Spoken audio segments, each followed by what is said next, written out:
हर सिद्धि मैया की, काल भैरव भगवान की, तुलसी महारानी की, तुलसी विवाह महोत्सव की, तुलसी विवाह महोत्सव की, तुलसी विवाह महोत्सव की, राधा रानी की, श्याम सुंदर सरकार की, भक्त और भगवान की, आनंद मंगल हनुमान की, नमः पार्वती पते हर हर महादेव।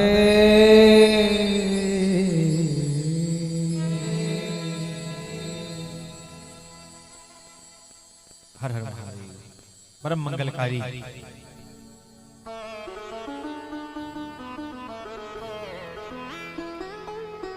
आशुतोष भगवान शिव और उनकी मंगलमय कथा उसमें प्रवेश करें उससे पूर्वाई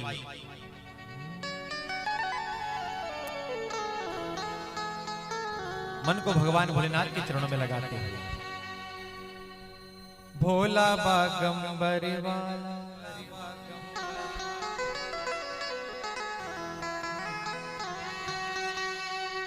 आनंद के साथ हमारे मन को महादेव के चरणों में लेकर चले, भाव के साथ उनकी कथा में प्रवेश करें।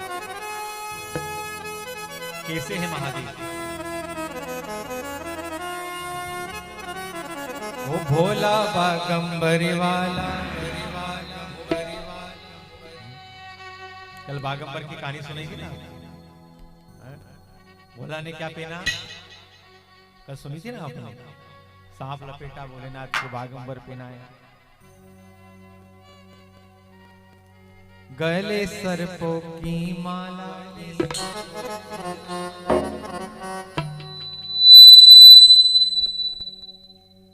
माया है उसकी महा, हे वो निराला भोलेनाथ।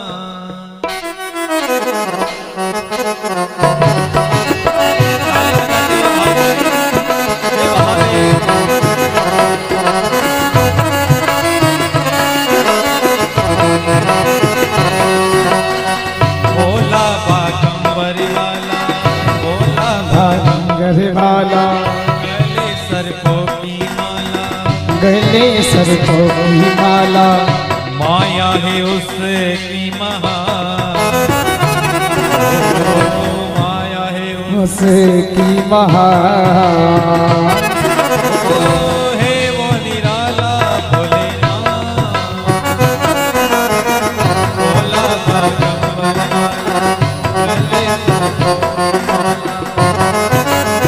आनंद के साथ ताली बजाते हुए भाव से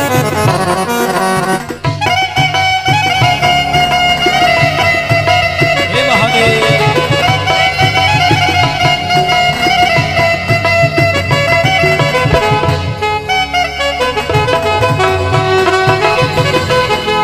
हे महादेव।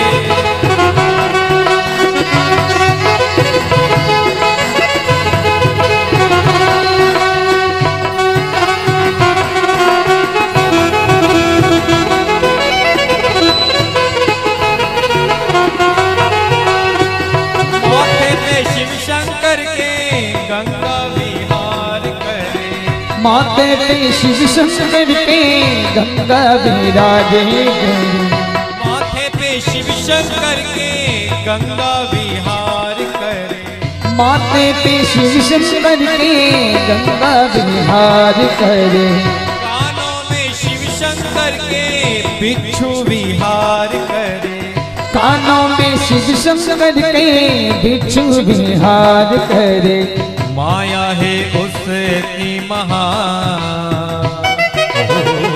माया है उसकी महा, हे वो निराला भोलेनाथ।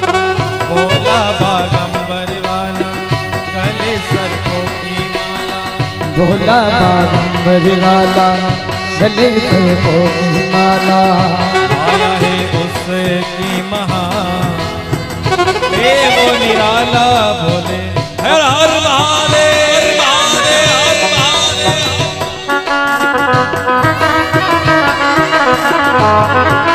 महादेव।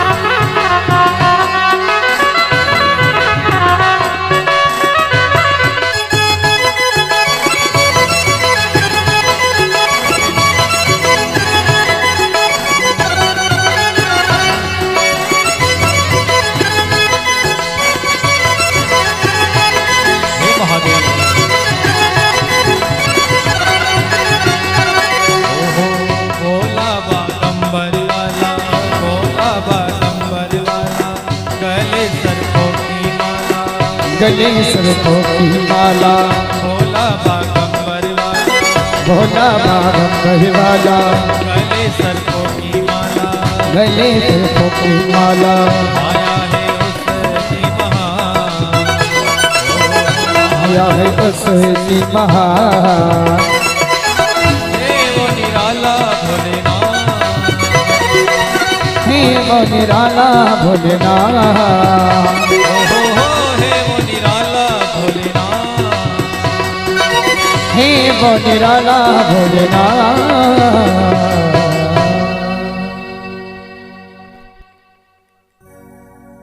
भोला बागंबर वाला,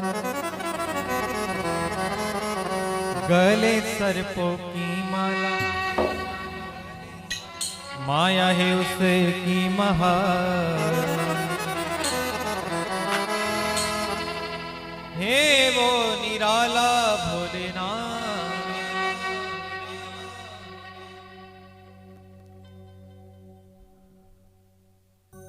महादेव महादेव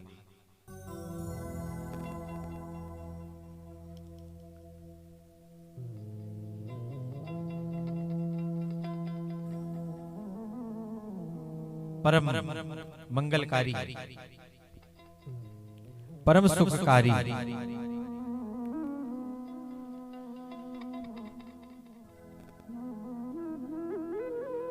आशुतोष भगवान शिव,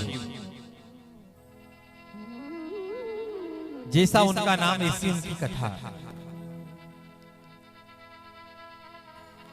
शिव का अर्थ है कल्याण। शिव का क्या अर्थ है? कल्याण। शिव कल्याण को देने वाले देव हैं, सब कुछ प्रदान करने वाले देव हैं। वो देव नहीं, वो महादेव हैं।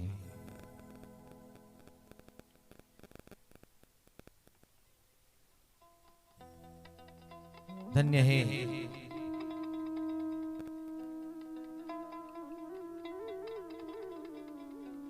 पूरा परिवार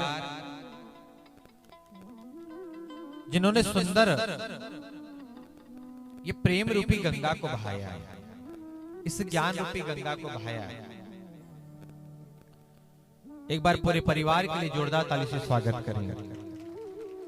आज कथा का अंतिम दिवस शिव महापुराण का। और भैया, एक हाड़ मास की पुतली की ताकत नहीं है कि वो शिव की कथा को कह सके या वो कृष्ण की कथा को कह सके या वो राम की कथा को कह सके। एक हाड़ मास की पुतली की सामर्थ्य नहीं है कि वो भगवान की कथा को सुन सके। कहने वाले भी वो हैं और सुनने वाले भी वो हैं। हम तो निमित्त बने।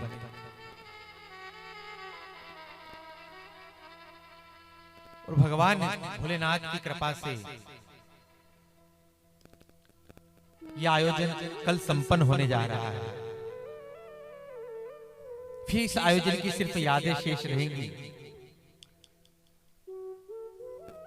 और दिव्य कथाएं हैं हमारी स्मृति में रहेगी। और भैया, महादेव तो सब कुछ देने वाले देव हैं।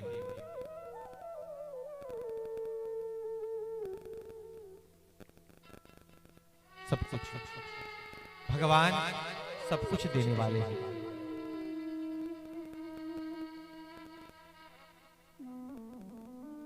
क्या क्या नहीं दिया उन्होंने।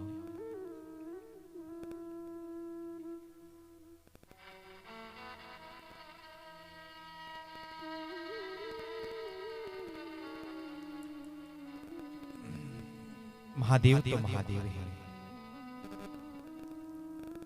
आइए उनकी दिव्य कथा में हम प्रवेश करें। 12 ज्योतिर्लिंग को कल हमने शिव और पार्वती का मंगलमय विवाह महोत्सव का लाभ लिया। आइए हमारे 6 ज्योतिर्लिंग तक कथा को हमने श्रवण किया।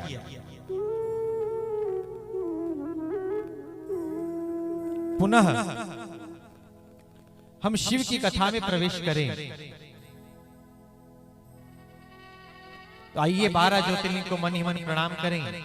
उसके बाद आज कोई बिना भूमिका बनाए, बिना कोई दूसरी बात किए, केवल और केवल कथा को श्रवण करें। दूसरी बातें तो फिर बाद में भी होती रहेंगी, केवल आज हम कथा को श्रवण करें। आइए। ओम सोमनाथाय नमः। ओम आप सभी बोले। सोमनाथाय नमः। मल्लिकार्जुनाय नमः। मल्लिकार्जुनाय नमः। महाकालेश्वराय नमः। महाकालेश्वराय नमः। ज्योतिर्लिंगाय नमः। ज्योतिर्लिंगाय नमः। ओम ओंकारेश्वराय नमः। ओम ओंकारेश्वराय नमः। वेद्यनाथाय नमः। वेद्यनाथाय नमः। भीमशंकराय नमः। भीमशंकराय नमः। ज्योतिर्लिंगाय नमः। ज्योतिर्लिंगाय नमः। रामेश्वराय नमः। रामेश्वराय नमः। नागेश्वराय नमः। नागेश्वराय। और आज जिन महादेव की हम कथा को श्रवण करने वाले हैं, विश्वेश्वराय नमः। विश्वेश्वराय नमः। ज्योतिर्लिंगाय नमः। ज्योतिर्लिंगाय नमः। त्र्यंबकेश्वराय नमः। त्र्यंबकेश्वराय नमः। केदारेश्वराय नमः। केदारेश्वराय नमः। कृष्णेश्वराय नमः। घुस्मेश्वराय नमः। ज्योतिर्लिंगाय नमः। ज्योतिर्लिंगाय नमः। द्वादशेतानि नामानि सायः प्रठे नरः सर्वपाप विनिर्मुक्तः सर्वसिद्धिं फलं लभे।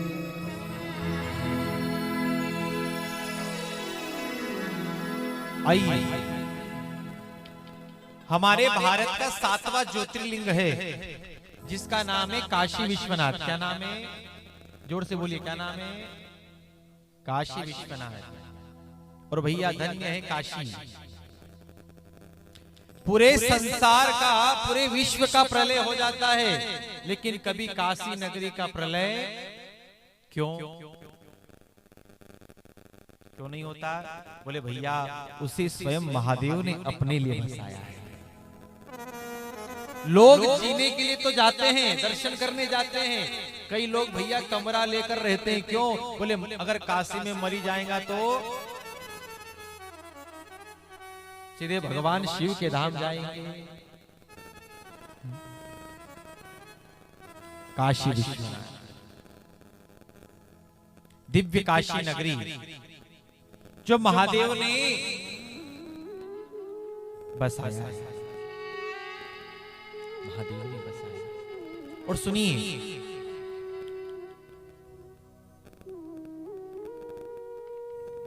जो काशी नगरी है महाराज, जिस काशी को आप हम देखते हैं ना, वो काशी जिस पर्वत पर है, उस पर्वत का नाम है द्रोणार्ध पर्वत। क्या नाम है? क्या नाम है? द्रोणार्ध। द्रोण पर्वत के 3 बेटे, एक का नाम द्रोणार्ध, एक का नाम कांतानाथ और एक का नाम है गोवर्धननाथ।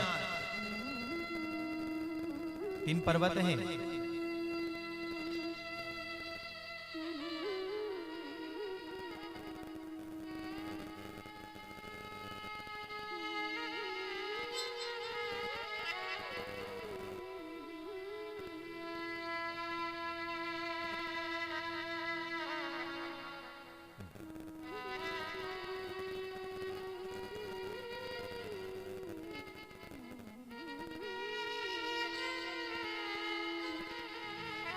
सरदारपुर क्षेत्र के माननीय विधायक जी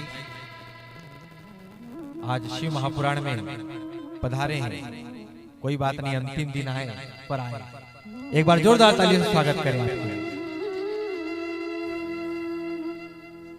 बड़े ही सहज और बड़े ही सरल।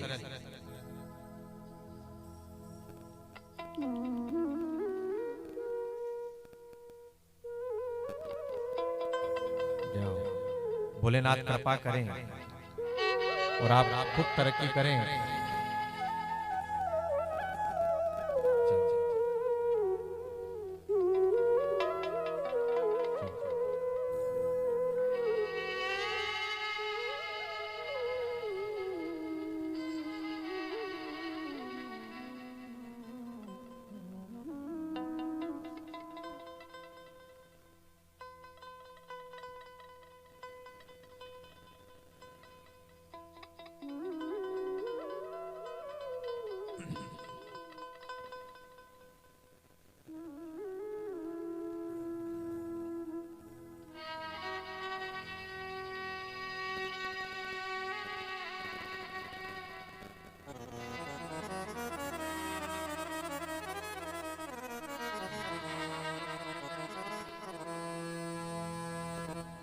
वो तेरी डमरू की धुन सुनकर वो काशी नगरी आई।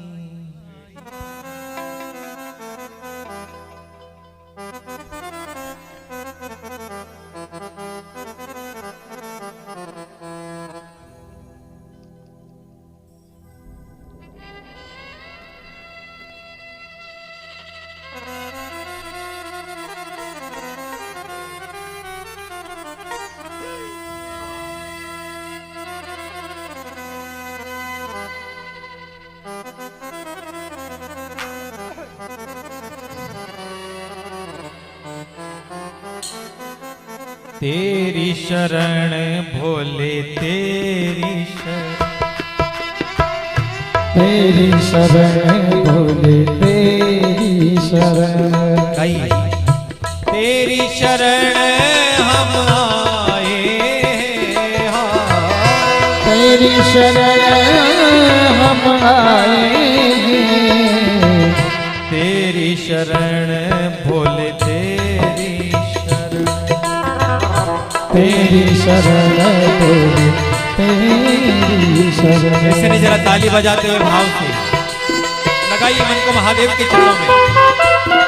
हे महादेव, हे ओंकारनाथ, हे भूत भावन,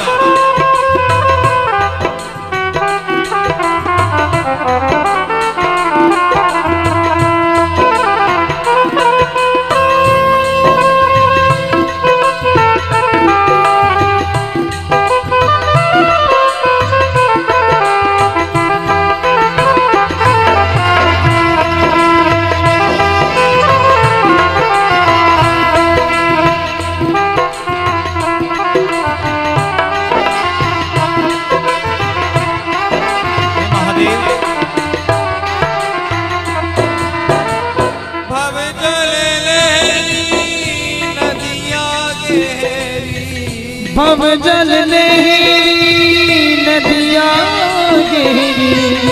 बीच भवर लिपटाया हूँ, बीच भंवर लिपटाया हूँ। इसलिए तेरी शरण भोले तेरी शरण भोले तेरी शरण।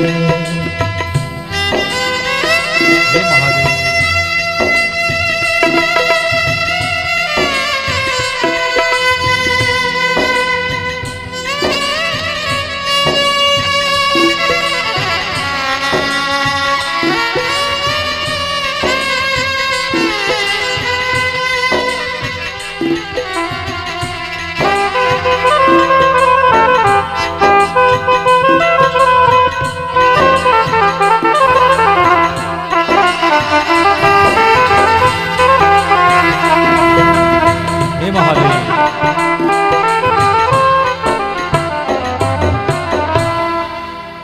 तेरी शरण भोले तेरी शरण। सुनिए, काशी में लोग मरने जाते हैं, क्यों भैया? काशी साधारण नगर नहीं है।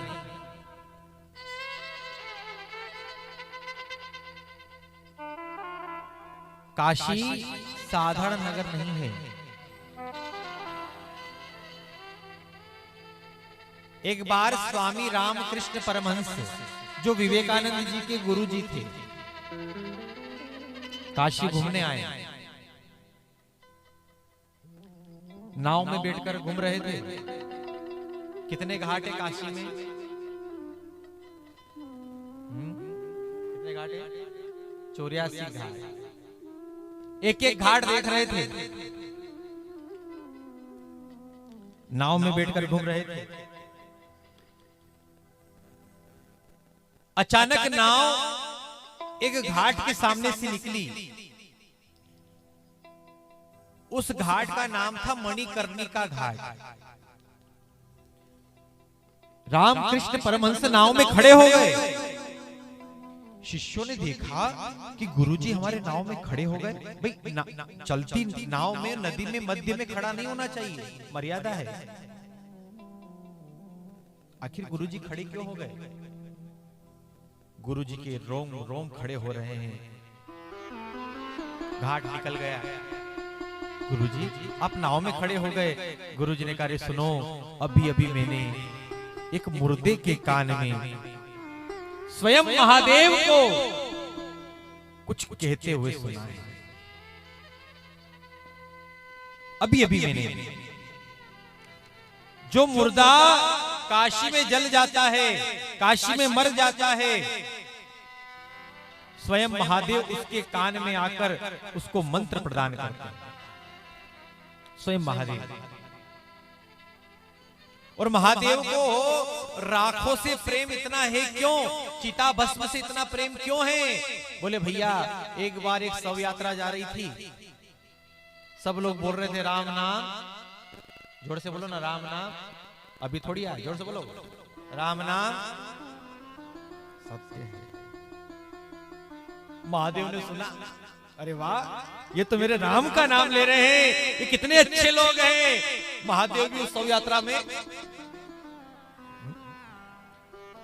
महादेव भी पहुंच गए। भैया आजकल इतनी फास्ट दुनिया हो गई ना, इतनी फास्ट दुनिया हो गई है।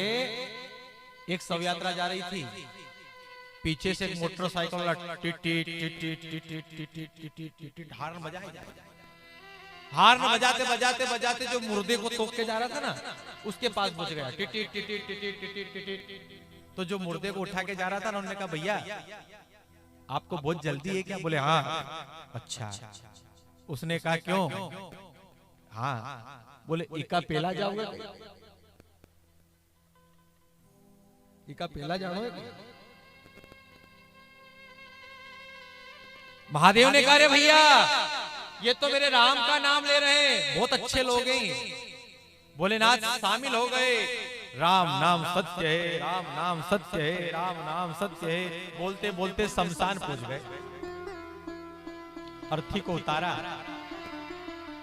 जैसे अर्थी को उतारा सब लोग साइड में हो गए और सब बात करने लगे, क्यों थारे कम मालूम पड़े? अरे यार हमारे तो मकान की छत भरी रही थी, देख तो सही, और काम छोड़ी क्या नो पड़े। एक ने बोला कि अरे रिश्तेदारी इसलिए आना पड़ा। एक ने कहा देखो रे इसको भी संडे ही मिला और दूसरे दिन मर जाता, एक छुट्टी वो भी। सब अनेक प्रकार की बात करने लगे। भोलेनाथ ने कहा ये जितने लोग आए हैं ना ये सब दोगले हैं, दोगले हैं, ये बदल गए। लेकिन जिस मुर्दे के कारण ये राम का नाम ले रहे थे, मेरे लिए तो वो मुर्दा ही दिव्य है, मेरे लिए तो मुर्दा ही श्रेष्ठ है। इसलिए महादेव ने कहा रे मुर्दे चिंता मत कर, तेरे कारण ये मेरा नाम ले रहे थे, इसलिए आज से मैं तेरी राख को अपने अंग पर धारण करूंगा। इसलिए भोलेनाथ चिता भस्म को धारण करते हैं, इसलिए भोलेनाथ चिता भस्म धारण करते हैं। महादेव काशी नगरी साधारण नहीं है, जो स्वयं महादेव ने बसाई। वहां पर ज्योतिर्लिंग प्रकट हुआ और उस ज्योतिर्लिंग का नाम है बोले काशी विश्वनाथ भगवान की। काशी विश्वनाथ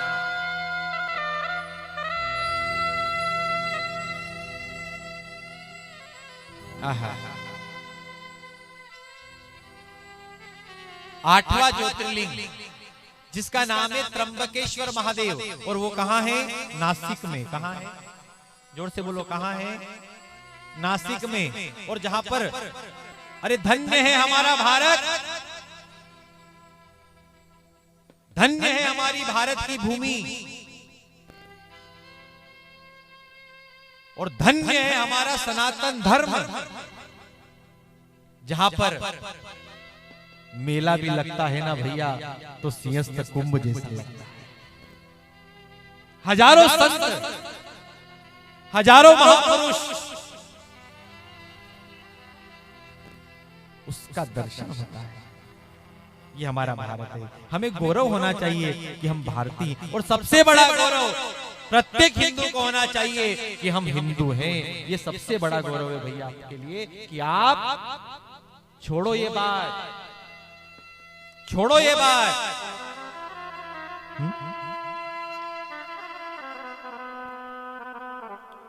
मैं अपने छोटे भाई हिंदू को, समझ रहे हैं मेरी बात, अपने छोटे भाई हिंदू को 1000 गुना श्रेष्ठ मानता हूं। क्यों? क्योंकि भैया वो एक गौ माता का मांस कभी नहीं खाता, वो किसी जीव की हिंसा करके नहीं खाता।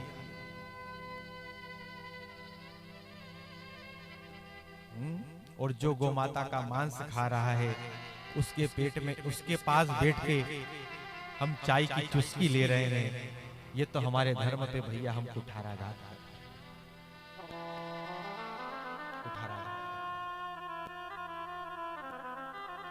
समय है जागिए।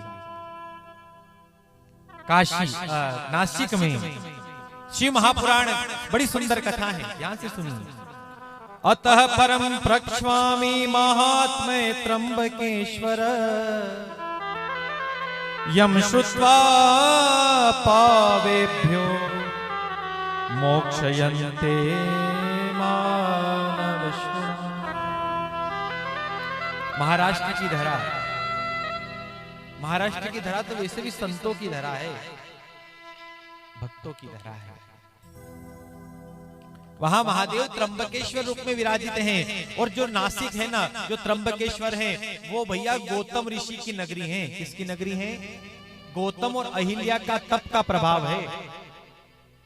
एक बार गौतम ऋषि और मां अहिल्या वहां पर निवास कर रहे थे। भैया ऐसा अकाल पड़ा, ऐसा अकाल पड़ा, ऐसा अकाल पड़ा, ऐसा अकाल पड़ा कि 100 साल तक पानी की एक बूंद, कितने साल तक? बहुत बड़ी बात है भैया, 100 साल तक पानी नहीं। अच्छा एक बात बताओ, अगर 2 साल पानी नहीं गिरे सरकार भी मुआवजा कब तक देगी? हैं? हमारे विधायक साहब खूब आंदोलन करे, पर कब तक बेचारी आंदोलन में सरकार भी मुआवजा दे? वह भी हाथ ऊंचा कर नहीं भैया, पानी नहीं पड़ी रोक कर। इसलिए ये महादेव ने जो जटा में गंगा को रखा है ना भैया, ये महादेव हमको पहला संकेत कर रहे हैं कि जिस प्रकार मैंने जल को संग्रह किया, उसी प्रकार आप भी जल का संग्रह। कई लोग नहाएंगे भी ना भैया, तो एक बाल्टी में काम हो रहा है तो 4 बाल्टी ढोले। व्यासपीठ से अच्छा नहीं लगता है शब्द, लेकिन कई लोग शौचालय भी जाते हैं ना, नल चालू कर लेंगे। अरे जल का आज है तो तुम्हें कीमत पता नहीं चल रही है, कल नहीं होगा तो तुम्हें कीमत। फ्री की चीज का हमें कोई महत्व नहीं होता। बताओ, भगवान ने हमको सांस फ्री में दे दी, महत्व है क्या?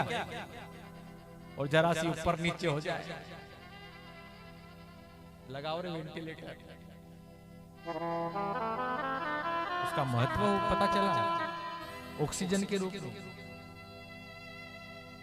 फ्री में हमें भगवान ने हाथ दिए, काई के लिए दिए?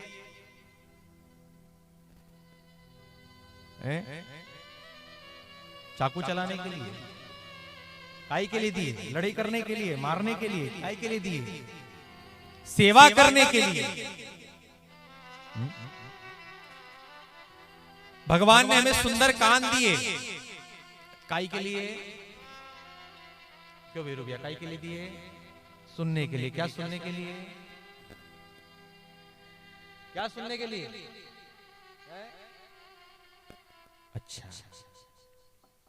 अच्छा एक बात बताओ, देखो भगवान कितना बड़ा दयालु है। ये सुनने वाली जो शक्ति वो तो अंदर है ना। क्यों सुरेश भैया, सुनने वाली शक्ति कहाँ है? हम सुरेश दा को जानते हैं, गुंदी खेड़ा आए थे आज से बहुत साल पहले, 10 साल पहले हमने कथा करी थी वहां, शायद आपको देखा था।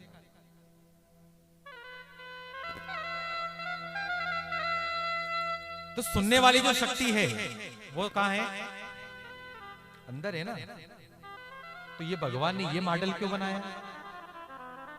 क्यों रामचंद्र भैया, काई के लिए बनाया भगवान ने?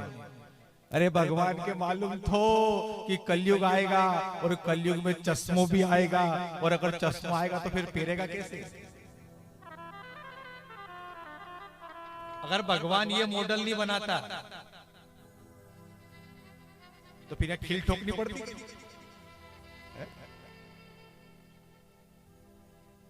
पर भगवान ने इतनी अच्छी व्यवस्था की। पहले ही भगवान को मालूम था कि दादा चश्मो कैसे लगाएगा ये।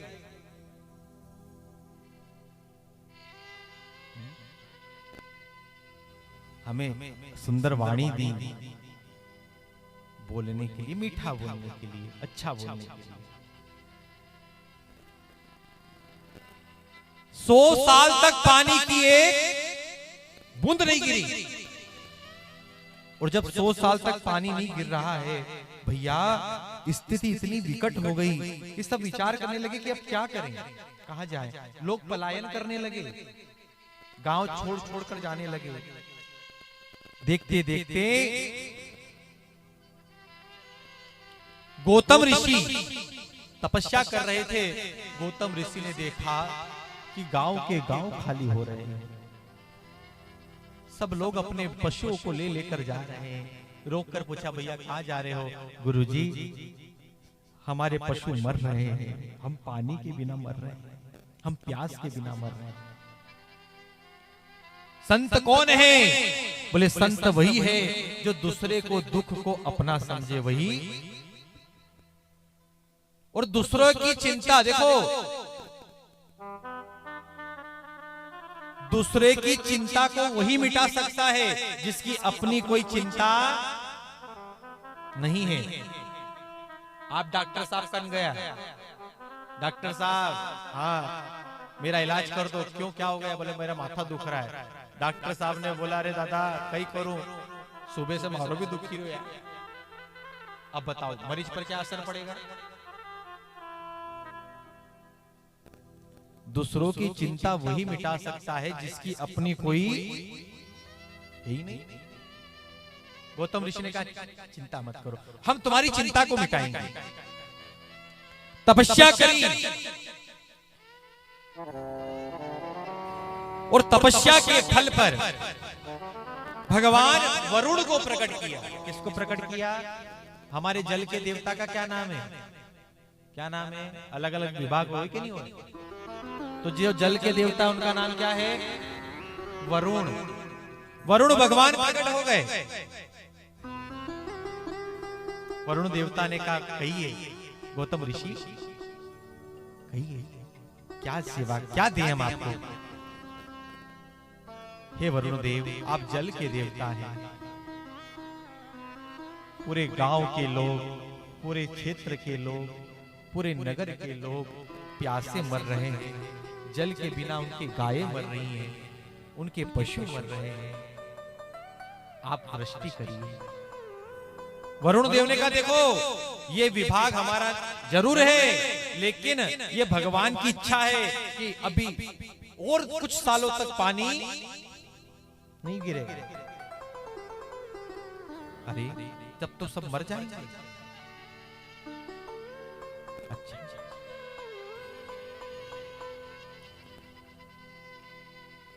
कोई बात नहीं, तुमने मेरी तपस्या की है, मैं तुम्हें आशीर्वाद देता हूं। जाओ अपने आश्रम पर जाओ, एक कुएं को खोदो। कुआं समझते हो ना?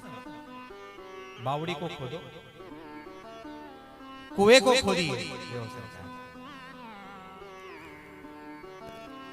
एक बार जोरदार तालियां बजाएं हमारे विधायक जी के लिए।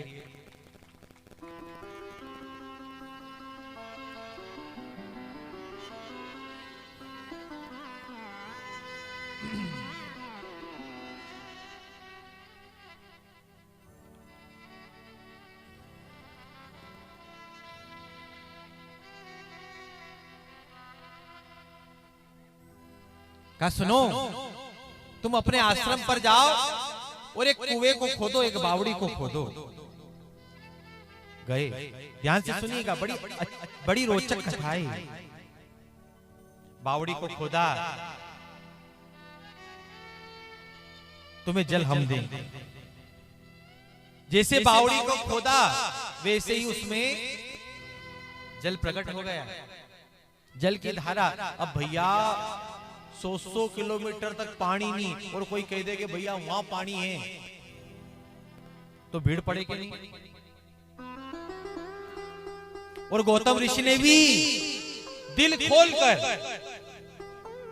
एक बात बताएं, अगर तुम्हारे घर गंगा मैया की कृपा है, तुम्हारे घर नर्मदा मैया की कृपा है, तो भैया अगर कोई तुम्हारे घर आकर कह देना कि भैया थोड़ी देर हमको पानी दे दीजिए, तो कभी पानी के लिए मना। कई लोग तो ऐसे हैं, कई करो दे तो स्टार्टर बड़ी क्यों यार। हे भगवान, उस पर तुम्हारा हक नहीं है, वो तो भगवान की कृपा है।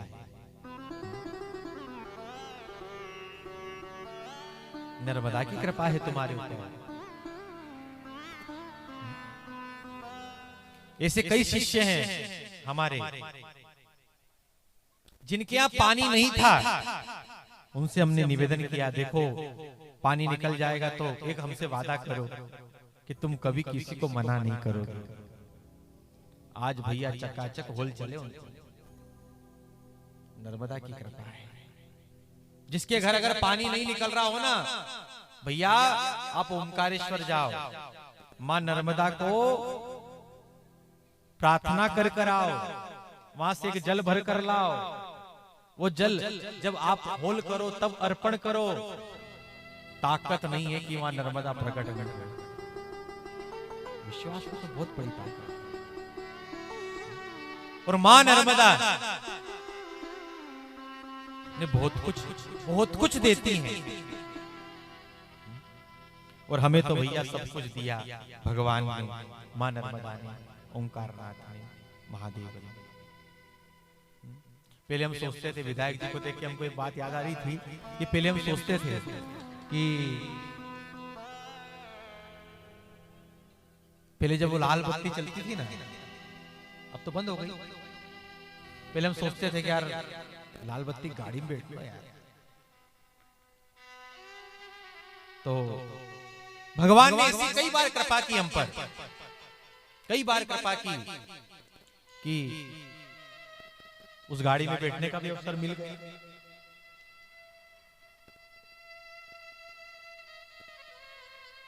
बड़ी कृपा। अरे सब कुछ तो दे रहा है,